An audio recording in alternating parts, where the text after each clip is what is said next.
বন্ধুরা, তোমাদের সকলকে স্বাগত জানাই তমুজ ব্লগে। তোমরা দেখতেই পাচ্ছ আমরা কোথাও একটা যাচ্ছি। তো তোমাদের বলে দিই, আমরা এয়ারপোর্টে যাচ্ছি।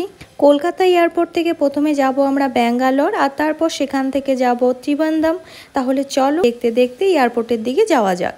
চলে এলাম এয়ারপোর্টে, গাড়ি থেকে নেমে এবার বাদবাকি কাজগুলো করে নিতে হবে। তাহলে চলো দেখি কি কি করতে হচ্ছে। যদিও আমি এর আগে অনেকবার গিয়েছি, কিন্তু তোমাদের দেখাবো বলে এই ভ্লগটা করছি। প্রথমেই রেজিস্ট্রেশনের এখানে এসে রেজিস্ট্রেশন করতে হবে। কোন ফ্লাইটে যাচ্ছ সেটা কনফার্ম করতে হবে। এখানে এসে আমরা যেহেতু ইন্ডিগোতে যাচ্ছি, তো ইন্ডিগো এয়ারলাইনের টিকিট চেকিং করিয়ে নিচ্ছে। এরপর সব কিছু কাগজপত্র চেকিং হয়ে গেলে এয়ারপোর্টের ভেতরে প্রবেশ করার গেটে ক্যামেরা স্ক্যান হয়ে গেলে ফাইনালি এয়ারপোর্টে প্রবেশ করে যাবে, যেমন আমরা প্রবেশ করে গেলাম। এখন ব্যাগেজ ড্রপ করার কাউন্টারে যাচ্ছি। বড় এবং ভারী ব্যাগগুলো দিয়ে দিতে হবে। প্রতিটা ব্যাগের ওজন কিন্তু আলাদা হয়। প্রতি একজনের জন্য 15 কেজি করে ওজনের ব্যাগ নিতে পারবে। আমরা যেমন 3 জন যাচ্ছি, তো 45 কেজি নিয়ে যেতে পারতাম। আর ফ্লাইটে কেবিনের ভেতরে একজনের জন্য 7 কেজি ওজনের ব্যাগ নিয়ে যেতে পারবে। ব্যাগপত্র নিয়ে যাওয়ার জন্য ট্রলি নিয়ে নেবে, তাহলে অনায়াসে এখান থেকে ওখানে যাওয়ার সুবিধাটা পাবে। এরপর আমাদের নিজেদের চেকিং হয়ে গেল, যেখানে ক্যামেরা অ্যালাউ নেই। আর যে ব্যাগগুলো আমরা ফ্লাইটের সঙ্গে নিয়ে যাব সেগুলো, আর ছোট ছোট জিনিসপত্র যেমন ফোন, হাতের ঘড়ি, ওয়ালেট, সব কিছু এখানে খুলে দিতে হবে, যাতে একেবারে সব চেকিং হয়ে ভেতরে তোমাদের কাছে চলে আসবে। মোদ্দা কথা হলো, কোনো কিছু চেকিং না করে সঙ্গে নিয়ে যাওয়া যাবে না। আর মাথায় একটা জিনিস রাখবে, এয়ারপোর্টে ফ্লাইটের সময় 2 ঘন্টা আগে এসে পৌঁছবে, তাহলে ধীরে সুস্থে কাজগুলো করতে পারবে। এখন লিফটে করে নিচে নেমে যাচ্ছি গ্রাউন্ড ফ্লোরে। লিফট থেকে বেরিয়ে কিছুটা হেঁটে গেলেই দেখবে 103 গেটের কাছে লোকজন দাঁড়িয়ে আছে বাসের জন্য। তো গেটের বাইরেই দেখবে ইন্ডিগো বাস দাঁড়িয়ে আছে। টিকিট নাম্বার শো করে এখন আমরা বাসে গিয়ে উঠব। চলো তাহলে বাসে গিয়ে উঠি।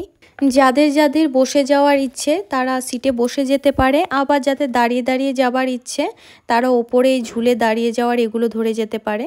তো বাসে উঠে পড়েছি, দেখতেই পারছো। এখন যাচ্ছি যেখানে আমাদের প্লেন দাঁড়িয়ে আছে। চলে এসেছি, এক এক করে সবাই নামছে দেখো বাস থেকে। সামনেই প্লেন দাঁড়িয়ে, এই প্লেনটাতে করেই আমরা যাব। এখানেও কিন্তু ফ্লাইটে ওঠার সময় আরেকবার টিকিট চেকিং হবে। এরপর আস্তে আস্তে এক এক করে সবাই প্লেনের ভেতর ঢুকে যাচ্ছি দেখো। ভেতরে ঢুকেই প্রথম কাজ সিট নাম্বার খুঁজে বের করে বসে যাওয়া। আমাদের 3 জনেরই পরপর সিট দিয়েছে, তাই সিটে বসে যাব এখন। বসেই ফ্লাইটের উইন্ডোটাকে ওপরে এইভাবে টেনে উঠিয়ে দেব। উঠিয়ে দিলেই বাইরের দৃশ্য দেখতে পাবো। দেখো আমার বসার উইন্ডোটা থেকে বাইরের দৃশ্যটা দেখতে কি সুন্দর লাগছে। প্লেনের ভেতরে এই যে সাদা ধোঁয়া উঠতে দেখছো, এটা আসলে প্লেনের এসি চলছে। আর ওপরে দেওয়া বাটনগুলো দেখো, 3টে বাটন আছে। এগুলো এসি বাটন। বাটনগুলো ডান দিক বা দিক ঘোরালে এসি বাড়ানো কমানো যাবে। এটা হচ্ছে কল বাটন। কোনো হেল্পের দরকার হলে এই কল বাটনে প্রেস করলে কেবিন ক্রিউ চলে আসবে। রিডিং লাইটও আছে, প্রেস করলে নাইটে পড়তে পারবে। ফ্লাইট ছাড়ার আগে তাড়াতাড়ি করে আগে সিট বেল্ট লাগিয়ে নেবে, অ্যানাউন্স করেই দেবে কেবিন ক্রুরা। এরপর আস্তে আস্তে ফ্লাইটটাকে উড়ান দেওয়ার জন্য গন্তব্যস্থলে নিয়ে যাওয়া হচ্ছে দেখো, যেখান থেকে প্লেনটা আকাশে উড়ে যাবে। আর এদিকে কেবিন ক্রু এসে ফ্লাইটে আকাশে ওড়ার সময় যদি কোনো রকম ইমার্জেন্সি ব্যাপার হয়, তো সেই নিয়ে সতর্কীকরণ করছেন। একবার শুনে নাও তোমরা। और ऑक्सीजन का प्रवाह शुरू करने के लिए ऐसे अपनी ओर खींचें और नाक और मुंह ढककर सांस लेते रहें। दूसरों की सहायता करने से पहले अपना প্লেন ফুল স্পিডে ছেড়ে দিয়েছে দেখো, উঠে যাচ্ছি ওপরে। যাদের একটুতেই ঠান্ডা লেগে যায় তারা কিন্তু সাথে গরম জামা কাপড় নিয়ে নিতে পারো। আমরা কিন্তু আকাশের উপর ভাসছি এখন। প্লেন যত উপরে উঠবে তত কানে কম শুনবে এবং কানে ব্যথা হবে, যার কারণে বাচ্চাদের নিয়ে ফ্লাইটে ট্রাভেল করলে বাচ্চারা কান্নাকাটি করে। আমার ছেলে কান্না করতে করতে ঘুমিয়েই পড়েছে। আমাদেরও কান ব্যথা করে, কিন্তু আমরা সহ্য করে নিই। বাচ্চারা কিন্তু সেটা করতে পারে না।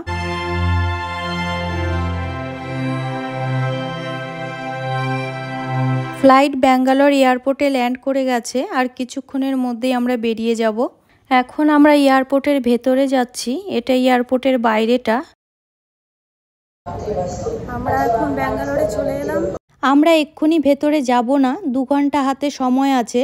তো ছেলেকে খাবার খাওয়াবো, তারপর নিজেরাও কিছু খাবো। এখানে ইমার্জেন্সি কাজগুলোও করে নেব। এদিকে লেডিস বাথরুম আছে, আর বাইরে দেখো খাবারের জল আছে।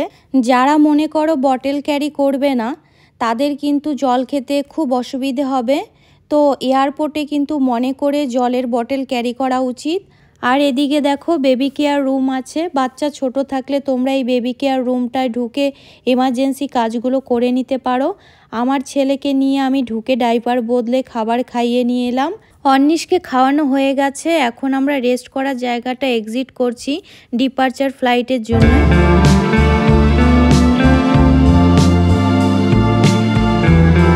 ট্রান্সফারে এসে আরেকবার চেকিং হবে ত্রিবান্ধম ফ্লাইটের জন্যে, তারপর ভেতরে ঢুকে ওয়েট করব। আসলে কলকাতা থেকে ত্রিবান্ধম যাওয়ার ডিরেক্ট ফ্লাইট না থাকার জন্যে দুবার করে আমাদের টিকিট বুকিং করতে হয়েছে। যাওয়ার সময় ব্যাঙ্গালোরে ফ্লাইট বদলাতে হচ্ছে, তেমনি আবার ত্রিবান্ধম থেকে যখন রিটার্ন কলকাতা আসব তখন আবার হায়দ্রাবাদে ফ্লাইট বদলাতে হবে। এখন আমরা কলকাতা থেকে ব্যাঙ্গালোরে এলাম, ওয়েট করে আছি কারণ 3 ঘন্টার মতো সময় লাগবে আমাদের আবার ত্রিবান্ধম যেতে। 7:10-এ ফ্লাইট আছে, তো 7:10-এর ফ্লাইটে আমরা যাব, কারণ দুটো ফ্লাইট বদলাতে হচ্ছে। জানি না কতটা কি শেয়ার করতে পারবো, কিন্তু ঘুরতে যাচ্ছি, দেখি কতটা কি ঘুরতে পারি, সেই হিসাবে আমার ভিডিওটি হবে। মানে করছে আমার ছেলে, ওকে আটকানোই যাচ্ছে না, খুব কান্নাকাটি করছে, থাকতে চাইছে না। আসলে এরকম বাধা ধরার মধ্যে তো থাকে না, খুব ছাড়া থাকে, তো এখানে খুব প্রবলেম হচ্ছে। মানে ওকে সামলাতে সামলাতে আমার অবস্থা শেষ হয়ে যাচ্ছে, আমি কথা বলার মুডেই নেই, তবু আর কি বলছি। খুব খিদে পেয়েছে, এখন যাচ্ছি একটু খাবার দাবার কিনতে। এখানে একটা ক্যাফে আছে, সেই ক্যাফেতে যাচ্ছি, দেখি কিছু খাওয়ার মতো পাই যদি নিয়ে আসবো।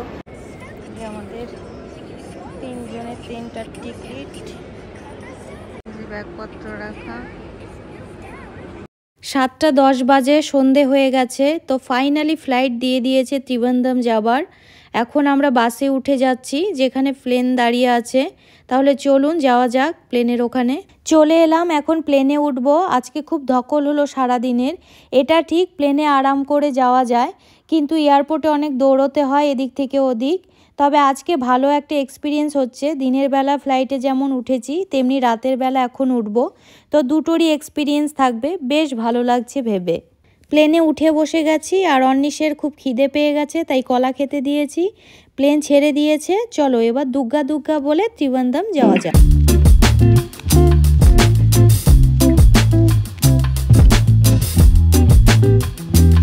ত্রিবান্ধম এয়ারপোর্টে নেমে গেছি আমরা, এখন এয়ারপোর্টের ভেতর ঢুকছি, লাগেজ আছে সেগুলো নিয়ে তারপর বেরিয়ে যাব এয়ারপোর্ট থেকে। তো এই ছিল আমার আজকের ব্লগ এয়ারপোর্ট নিয়ে। আশা করি তোমাদের সবার ভালো লেগেছে। ভালো লাগলে একটা লাইক কমেন্ট করে দিও, সাবস্ক্রাইব করে দিও, তাহলে আমি আরও উৎসাহ পাবো ভিডিও বানানোর। এয়ারপোর্ট থেকে এক্সিট করেই বাইরের ডান দিক করে প্রিপেড ট্যাক্সি আছে, তো বুক করে নিচ্ছি সেখানে। আমাদের অ্যাপার্টমেন্ট বুকিং আছে, সেখানে নিয়ে যাবে। উনি হলেন আমাদের ট্যাক্সি ড্রাইভার, উনি আমাদের অ্যাড্রেস দেখে নিচ্ছেন। তো ত্রিবান্ধম এসে কোন জায়গায় কোন অ্যাপার্টমেন্টে উঠলাম, কেমন কি ভাড়া এবং ত্রিবান্ধম ঘুরে বেড়ানো সব আসবে পরের ভ্লগে। তো সঙ্গে থেকো তোমরা, আজকের মতো এতটুকুই। ভালোই তো জায়গাটা, হ্যাঁ খারাপ না, খারাপ লাগছে না। যাও ওঠো, ছেলেকে নিয়ে ঢোকো, যাও, আমি এই ব্যাগ এটা আমি